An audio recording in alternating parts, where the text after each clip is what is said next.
Hablando de Luis. Luis Lobo Vergara, quien es el presidente del radicalismo catamarqueño. ¿Cómo va, doctor? ¿Cómo anda? Buenas noches, gracias por venir. Muchas gracias por la invitación, un placer estar acá. ¿Todo Así bien? Todo en orden. Todo en orden. Bueno, un año que parecía que iba a empezar tranqui, ¿no? En enero, y resulta que hay mucho condimento político en el medio. Bueno, me parece que estamos viviendo los momentos, los actos preelectorales, ¿no? Nosotros sabíamos que este año, con la renovación legislativa de la provincia y en la nación, iba a ser un año de mucha actividad política. Pensamos que el mes de enero como mes de vacaciones iba a ser tranquilo, pero bueno, los hechos se suceden. Y bueno, tenemos un enero altamente politizado, ¿no? Si se puede decir así. Uh-huh. Bueno, con algunas aristas que hacen a la realidad de todos los días, en el tema minero, en el tema eléctrico, en el tema agua, apareció el tema de la policía, bueno, muchas cuestiones. Recién hablábamos con el diputado Carlos Molina y decía, bueno, yo creo que una vez que termine de actuar la justicia, vamos a tener que invitarlo al subsecretario de Seguridad, al ministro de Gobierno, a charlar para que hablemos, para que nos expliquen qué está pasando en la policía, qué pasó con esta gente, ¿no? Sí, me parece que son cuestiones diferentes, ¿no? La actuación de la justicia está vinculado a la represión de eventuales delitos que pudieran haber, y esta es la función de la justicia, pero también quienes les han sido elegidos por el pueblo para gobernar la provincia tienen las responsabilidades administrativas del funcionamiento del Estado, y en esto los plazos no son los mismos, las respuestas tienen que ser inmediatas, la satisfacción de los requerimientos de la sociedad, de los familiares de quienes han sido vejados, quienes han sido ultrajados físicamente, demanda una respuesta inmediata y eficiente del Estado para que el ciudadano común se sienta representado por esos funcionarios que les tocan la administración de la cosa pública, ¿no?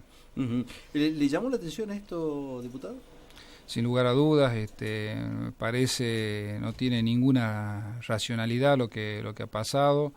Llegar a poner a estos jóvenes en esa situación de peligro para la salud, cuando es un organismo oficial, cuando es una institución que tiene por objeto formar a ciudadanos para la defensa de la ciudadanía, habla de una magnitud importantísima, ¿no? Lo que ha sucedido no puede pasar desapercibido, ni puede quedar como un hecho anecdótico en los medios periodísticos, porque habla de la calidad institucional que vivimos en Catamarca y que no de ninguna manera puede quedar en el olvido, ¿no? Tiene que haber la correspondiente adjudicación de responsabilidad y tomar las medidas correctivas que corresponde, porque el Estado tiene que dar el ejemplo a la sociedad que administra, y esto si los desajustes, si los excesos vienen del propio Estado, ¿qué podemos pedir de la sociedad a la cual se tienen que someter, ¿no? ¿Lo han satisfecho usted las explicaciones que se dieron? No, de ninguna manera. Me parece que hay mucha que no se está contando toda la verdad de lo que está pasando, como tampoco la realidad de los chicos, tampoco me parece que esté todavía difundido en la magnitud que tengo entendido que está sucediendo. Porque acá pasa algo raro y que me llama la atención a mí, y que tiene que ver con que los chicos se tienen que pagar solo ahora la recuperación. Hay chicos que se tuvieron que poner en su bolsillo para volverse a su departamento, con todo lo que esto significaba, para el gasto de ellos, de la familia. Dicen algunos que están corriendo ellos con sus gastos. Una mamá hoy leía en un medio gráfico, dice que no funcionó la diálisis y a veces complicó un poco más el tema de los riñones. Bueno, esto me estaba haciendo referencia, usted lo dice con total claridad, ¿no? Todavía el Estado, a pesar de ser el único responsable por la salud de esos jóvenes, no está cumpliendo con el deber esencial de asistir a quienes han dañado en la salud por la irresponsabilidad de funcionarios públicos, ¿no? Es terrible. Ojalá que la sociedad magnifique esto, porque es algo que no puede volver a suceder. Construir policía, vamos a decir, formar policía, ese es el término, en la provincia de Catamarca o donde sea, requiere de una capacitación que va más allá de lo físico, eso estamos absolutamente de acuerdo, porque mucho se reclama acerca de quiénes son los que tienen la responsabilidad de protegernos, ¿no? Estos jóvenes, capacitados, tanto física como intelectualmente. Digo, ¿cómo le ve usted, diputado, a la policía de Catamarca, particularmente, ¿no? Al grupo de la fuerza policial, cuando se habla permanentemente en los medios gráficos y también la gente, en el caminar, el miedo, el temor, la gente que más acude a las cámaras privadas, que acude a fuerza a vallar, qué sé yo, su vivienda? ¿Cómo la ve a la policía, particularmente usted, diputado? Me parece que es un tema absolutamente complejo, es un tema muy difícil, que está muy vinculado con los momentos económicos que vive la sociedad, las necesidades que tiene, y también con las directivas de los funcionarios que bajan en cuanto al funcionamiento de las instituciones. El oficial de policía, conforme lo establece el estatuto, la ley, tienen que ser ciudadanos altamente formados en concepciones cívicas, tienen que ser personas de una incuestionable moralidad y no tener ningún tipo de antecedentes que puedan poner en tela de duda esto. Y después está vinculado a una cuestión de recursos, ¿no es cierto? Siempre los recursos del Estado son escasos y hay una necesidad básica de cada vez dar mayor y mejor seguridad. La ciudad de Catamarca, la provincia de Catamarca ha crecido considerablemente, así que los requerimientos de estos son muy importantes. Pero también si no hay recursos y no hay la formación profesional que demandan los cuadros de la policía, la sociedad de Catamarca está en peligro. O sea, si nosotros hacemos un análisis de lo que ha sucedido, de los atropellos que han recibido estos jóvenes postulantes para ser policía, cuál es la educación, cuál es las señales que le han dado. O sea, que el atropello, el vejamiento, el abandono de personas, en este caso, a través de no atenderlo después de haber sido responsables de estos hechos lamentables, marcan de alguna manera cuál es el modelo. Y yo creo que desde la Alianza Frente Cívico y Social, desde Cambiemos, bregamos por un funcionamiento institucional totalmente opuesto a lo que está pasando. Nosotros pensamos en el año 2011 que cuando con el cambio de gobierno resuelto por la sociedad catamarqueña, lo que iba a hacer el nuevo gobierno era montarse sobre los hechos buenos que habían tenido la gestión del Frente Cívico y ir hacia adelante, corregir los errores y no hacer lo contrario. Y nosotros vemos que a 5 años de gobierno, de este gobierno provincial, si hacemos un análisis área por área, no hay ningún ministerio que pueda decir que tiene las materias aprobadas. Vemos la crisis que hay en la policía, la crisis que hay en educación, la crisis que hay en los servicios públicos, en la obra pública. Entonces no hay ningún ministerio. La crisis, la vergüenza que significa la política minera y las mentiras que está recibiendo la sociedad de parte del gobierno a través del discurso hasta de la propia gobernadora en el 1 de mayo, donde le informa a la Asamblea Legislativa y al pueblo de Catamarca de una situación de la minería que es lejísima de la realidad, y vemos que hay un reconocimiento del propio Estado a través del financiamiento de la empresa que supuestamente era modelo del Estado minero. Entonces la sensación que tenemos desde la política que hay un discurso, hay una propaganda en que todo está bien, pero cuando empezamos a ocultar a poco de interiorizarnos, vemos que las cosas están muy mal. Yo hablaba con intendentes del interior donde el traslado de los pacientes ha sido directamente abandonado por el Estado provincial, y la responsabilidad de la salud pública no es de los intendentes, es del gobierno de la provincia. Y si el municipio no pone los recursos para que la ambulancia llegue hasta hasta la ciudad capital, ese vecino del interior más profundo no tiene el poder, la posibilidad de acceder a la salud pública. Esto en otras épocas no sucedía y marca de alguna manera la realidad, que es muy distinta al relato que tiene el gobierno de la provincia. Bueno, ahora recién me llega el mensaje. Cuando se toca el tema de la policía, le digo que es impresionante la cantidad de mensajes. Recién nos estaba llegando mensajes y dice, ¿por qué se permite tener cargo jerárquico a policías que están acusados de hecho de corrupción, de hecho de violencia familiar, de algún delito? ¿Por qué se les permite? Bueno, eso es, la policía tiene una estructura administrativa que debería evitar toda esa situación. Y yo entiendo que la policía un poco es el padre de la ciudadanía, y la ciudadanía se debería sentir reflejado en ese policía, como pasa en otros países del mundo, donde la autoridad policial es una autoridad presente, vigente, y que no permite el avasallamiento. Mire lo que pasó, no sé si lo vieron por las redes sociales, por Facebook, salió hace unos días cómo maltrataron a Córdoba, y donde el otro policía no defendió a la mujer que es agredida por una patota. Entonces, de esta forma lo que quiero magnificar es que la institución policial, el respeto hacia lo que debería ser el oficial de policía, está totalmente desacreditado en nuestra provincia, posiblemente en el país también.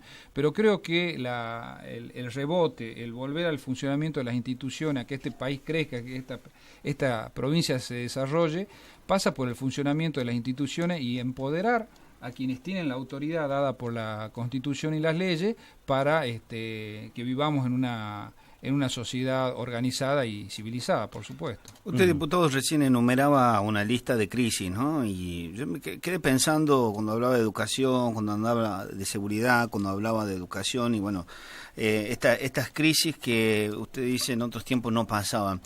¿Cree que más allá de la cuestión política de la administración, también tiene que ver, estimo, aquellos funcionarios que han ido mutando, han ido cambiando en cuanto a salud, en cuanto a educación, y parece ser que no dan en la tecla?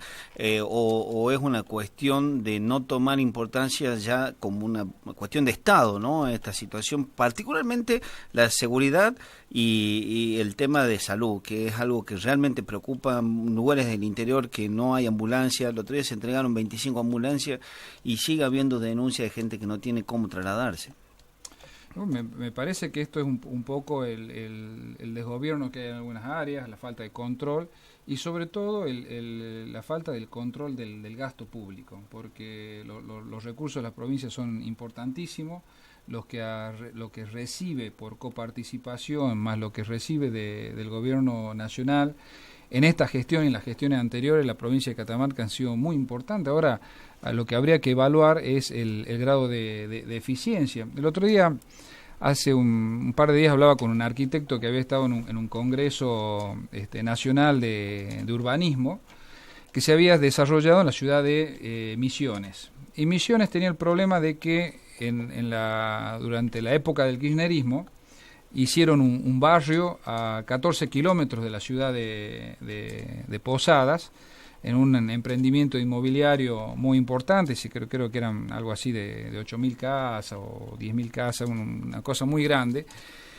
Y contaban los funcionarios que el costo del barrio era igual al costo de haber llevado la infraestructura de servicios desde la ciudad de Posada hasta este emprendimiento, y que en ese momento, en esa reunión, había funcionarios que habían sido de la gestión anterior y que reconocían el error, y ahí en esa reunión los arquitectos expusieron la posición de lo que pasó en Catamarca con la ciudad satélite, que es exactamente lo mismo. Entonces, un emprendimiento, darle la solución a creo que ya van como 1.400 casas, una cosa así, en un máximo de 4.000, está muy bien, yo los felicito, y está bárbaro que todos los catamarqueños tengamos casas, pero también es una realidad que para dar esas 1.400 casas, el Estado provincial tuvo que destinar más de 300, 400 millones de pesos en llevar los servicios.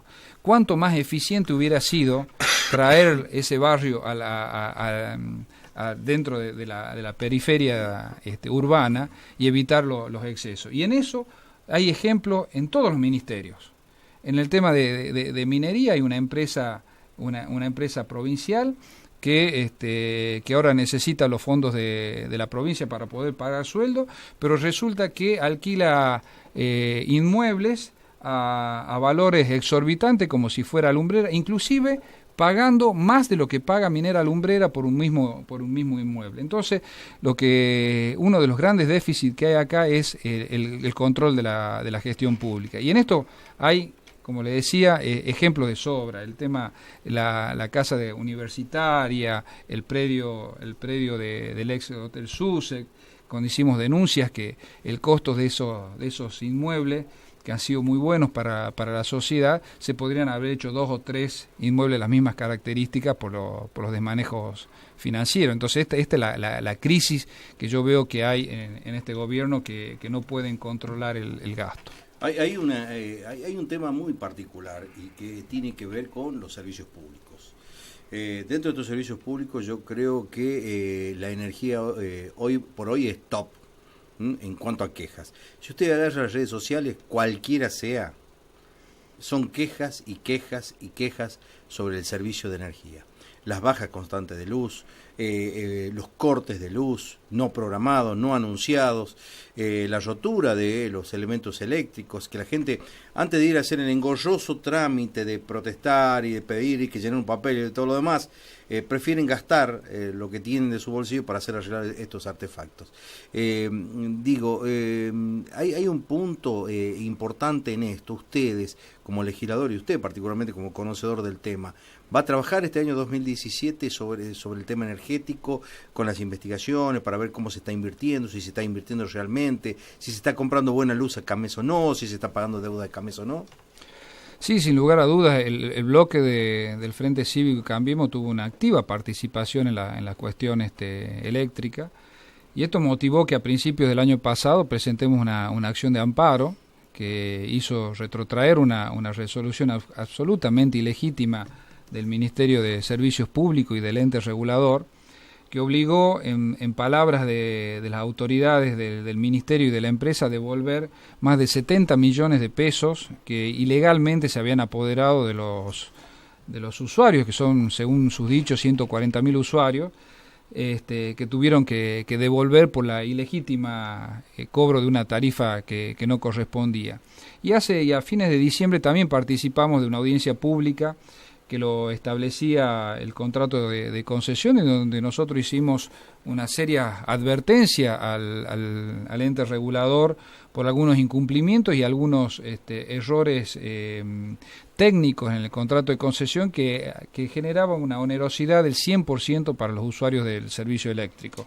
Hay una fórmula polinómica que establece cómo se tiene que dar la actualización de las tarifas, y tiene un procedimiento que lo multiplica por 100, de forma tal de que el usuario paga el doble de lo que corresponde. Nosotros lo advertimos en la audiencia pública, y en la resolución que la provincia que el ente regulador dicta autorizando el incremento, el ente regulador reconoce que tenemos razón en ese error del contrato de concesión.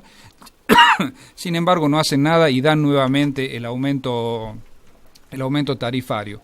Nosotros no tuvimos la posibilidad, porque fue publicado el 30 de diciembre, de acceder al expediente administrativo de la audiencia pública para tomar conocimiento de la razonabilidad por la cual el ente regulador resolvió lo que resolvió. Así que estamos esperando que termine el receso administrativo que dictó el gobierno de la provincia para el 1 de febrero tomar intervención, y vamos a presentar los recursos administrativos que corresponde si entendemos que se está violando los derechos de los usuarios, cosa que lo debería hacer el ENRI, que en este caso lo tenemos que hacer los legisladores. ¿Lo pueden impugnar ustedes esto? Sí. ¿Eso es lo que van a hacer? ¿Van a impugnar? Eso vamos a impugnar, a ver si corroboramos estos informes técnicos que tenemos nosotros, porque entendemos que está mal hecho. Entonces lo vamos a estudiar, y si corresponde lo vamos a hacer. Pero acá hay otra cuestión que la empresa y el Ministerio de Servicios Públicos se niegan sistemáticamente a hablar, que es de la calidad del servicio. Es lo que usted acaba de hablar, mencionar recién, porque la actualización del costo de la tarifa viene acompañado de una calidad del servicio que tiene que estar establecida en el contrato y que se debería controlar, y que el ente regulador no la controla y que se lava las manos diciendo que es una responsabilidad del Ministerio de Servicios Públicos, que tampoco controla. Entonces nosotros estamos pagando por una tarifa justa y eficiente, pero resulta que del otro lado nosotros no sabemos qué calidad de servicio tenemos, porque lo que corresponde, lo que establece el contrato de concesión, que ante la violación de los niveles de calidad corresponde una compensación al usuario o indemnización por la mala calidad del servicio. Entonces, todas estas cuestiones, el Estado del Ministerio de Servicios Públicos está preocupado por ver de qué manera le saca plata al usuario, pero no hace ninguna rendición de cuenta de cómo gasta esos recursos. Yo recuerdo que el ministro, en ese momento era director de la empresa de energía, hoy ministro, a todos los catamarqueños por medios gráficos, que no nos deberíamos preocupar por la deuda de la empresa, porque estaba mal la deuda y que no existía. Y ellos reconocieron que hay una deuda de más de 500 millones de pesos y que un esfuerzo extraordinario del gobierno nacional están viendo de qué manera se compensan, se acompañan en este proceso. Imagínense si durante la gestión del kirchnerismo hubiera habido alguna posibilidad que el gobierno, un gobierno nacional peronista acompañe a una administración pública provincial. O como otro ejemplo, el acueducto de Tinogasta, de las cloacas de Tinogasta que se anunciaron con bombo y platillo. Yo festejo y me alegro muchísimo por el pueblo de Tinogasta porque las necesita, pero también me hace recordar la batalla desigual que tuvo Coco Quintar, intendente de Fiambalá, cuando Néstor Kirchner le había prometido las cloacas para Fiambalá, y fue el gobierno de la provincia, porque había un intendente radical quien evitó que esa obra se haga en toda la gestión, en el último periodo de gestión de Coco Quintar. Entonces, con esto yo quiero magnificar de alguna forma las diferencias de las calidades institucionales que significa para el Estado provincial y nacional ser administrado por un partido, por una coalición democrática y que apuesta a las instituciones, a un peronismo que lo único que ha tratado es de generar el latrocinio más grande de la historia argentina y ver de qué manera se iban por todo, ¿no? Y parece ser que siempre los responsables, o terminamos siendo aparentemente los responsables o los perjudicados, vamos a decir así, los ciudadanos catamarqueños, ¿no? Porque más allá de la calidad institucional, como veníamos hablando de la policía, en el caso de la energía eléctrica, vemos un municipio del mismo estado que no paga al mismo estado, digamos, vemos los grandes consumidores que aún así tampoco pagan lo que tienen que pagar, deudas millonarias de hospitales que tienen que pagar la energía eléctrica, como así también de intendencias, de otras cuestiones. Digo, el sistema de energía eléctrica, volviendo a esta cuestión, para aquella gente que está escuchando del otro lado, ese vecino que se le acaba de quemar un televisor y que con mucho esfuerzo, o que tiene que pagar una cifra bastante onerosa, digo, algún momento, y que también fueron críticas al gobierno del Frente Cívico y Social, el corte de energía, llega el verano y se cortaba la energía, llegaba el invierno y también se cortaba la energía, una sonda se corta la energía. Digo, en cuanto a la capacidad que tiene el Estado de resolver esta cuestión eléctrica, ¿vamos a tener en los próximos años la posibilidad de resolver esta cuestión o definitivamente es algo que se extiende sobre el tiempo por el solo hecho de decir es más caro tener energía eléctrica de lo que pagamos? No, es una cuestión de eficiencia en el gasto de los recursos. Acá la solución a la cuestión eléctrica de la provincia de Catamarca pasa pura y exclusivamente por aumentar el suministro. Y el aumento del suministro se va a dar cuando se haga la interconexión de Catamarca y La Rioja. Eso era algo que estaba programado, proyectado por el gobierno del Frente Cívico, y que bueno, que desde la Nación no le acompañaron los recursos para solucionar este interconectado. El actual gobierno lleva 5 años de gestión y sin embargo no lo ha hecho. Era una obra menor en el contexto de la red eléctrica nacional.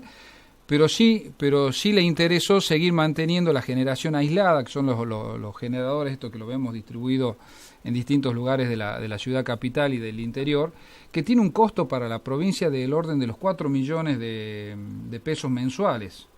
¿Cuánta obra se podría haber hecho si en vez de destinar esos recursos a pagar generadores que nadie sabe cuánto funcionan, cuánto consumen, no hay una auditoría que alguien la conozca, hubieran destinado esos recursos para hacer la red hasta La Rioja, para conectarnos al sistema interconectado y solucionemos los problemas de eléctrico de Catamarca? Seguimos teniendo los problemas, o sea, puede haber 1000 generadores y parece ser que seguimos teniendo... Es que el tema acá central es que mientras no tengamos mayor energía, no lo vamos a poder, podemos tener la mejor equipo de distribución, los transformadores, pero si no hay más energía no lo vamos a solucionar.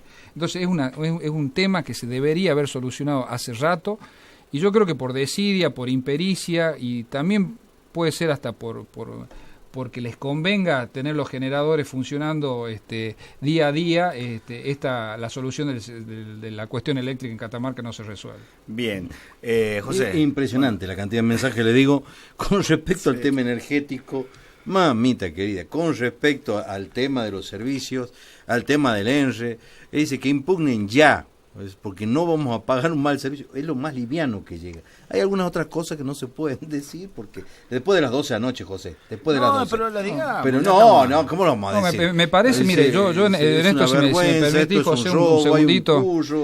Es lo mínimo que te dice la gente. Yo creo que en la audiencia pública que sucedió el 20 de diciembre, estaba a salón lleno, ¿no? Y yo creo que los catamarqueños tenemos muy poca conducta cívica, somos muy reacios a la participación pública.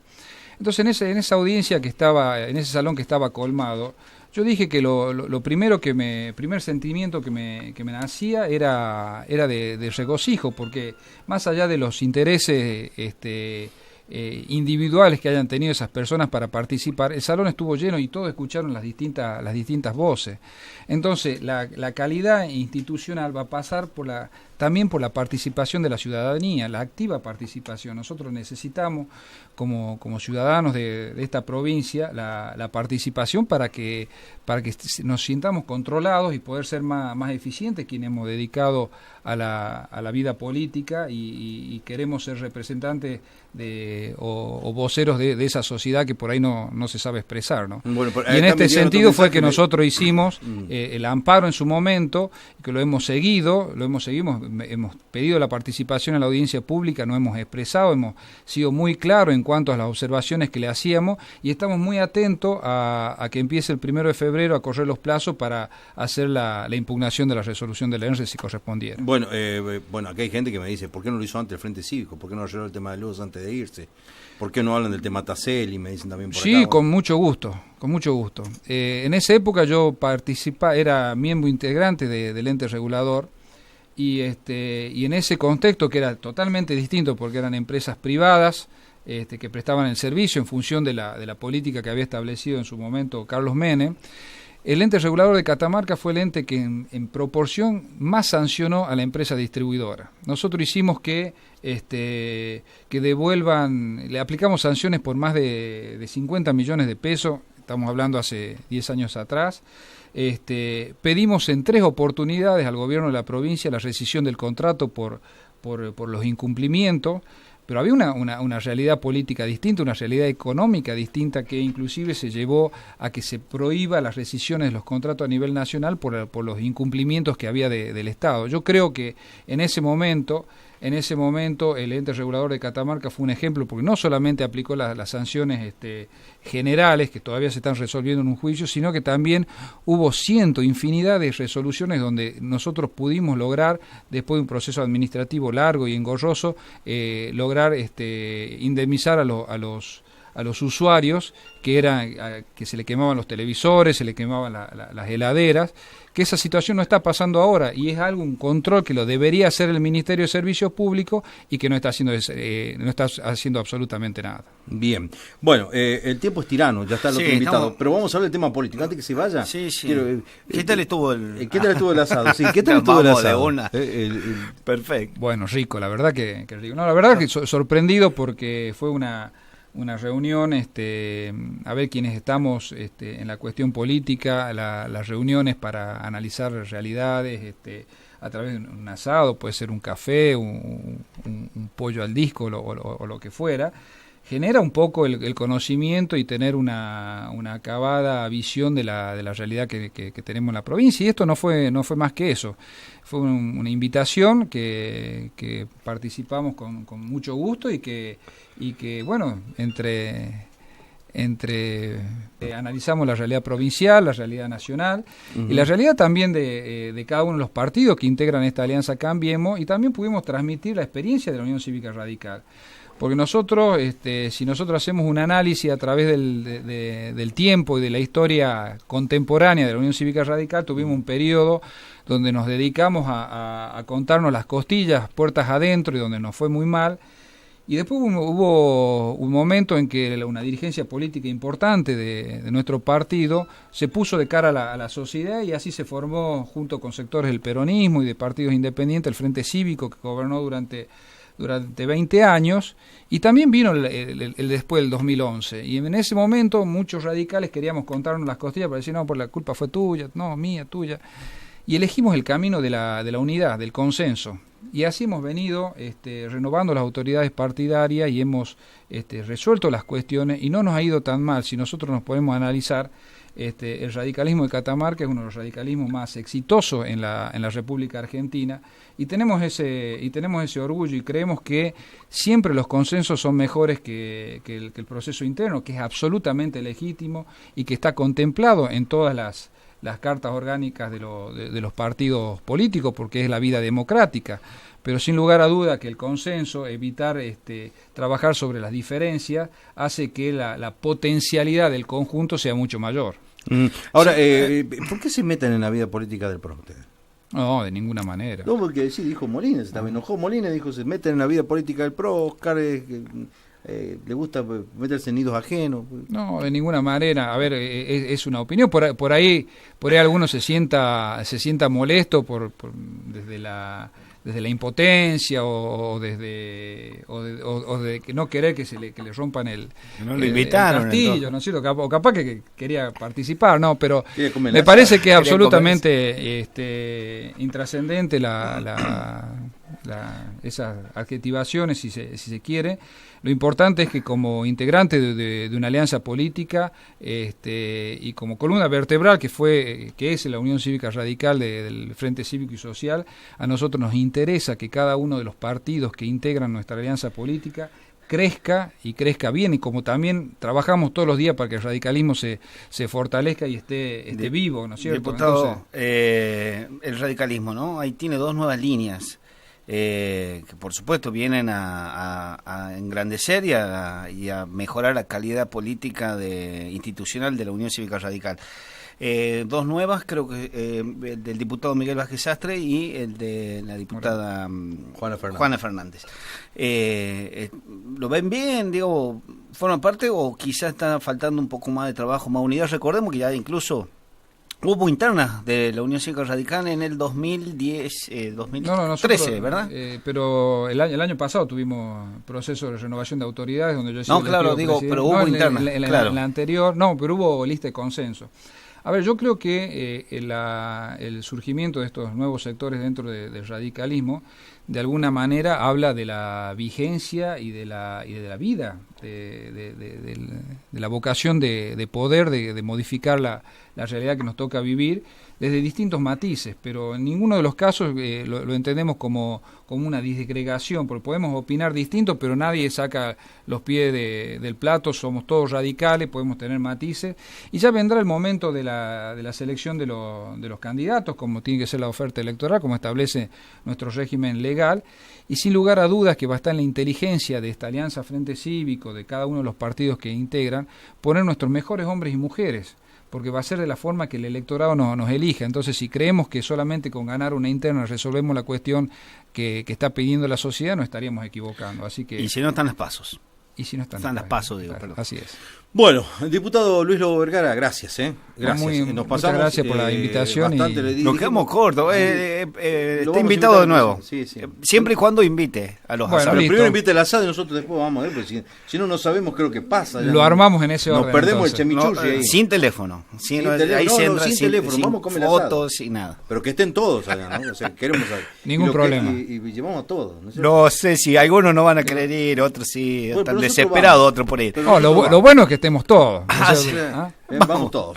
Gracias, muy Muchas amable. gracias. Urgente, gente estaría necesitando la solidaridad, están buscando gente que pueda o quiera donar sangre tipo 0 positivo.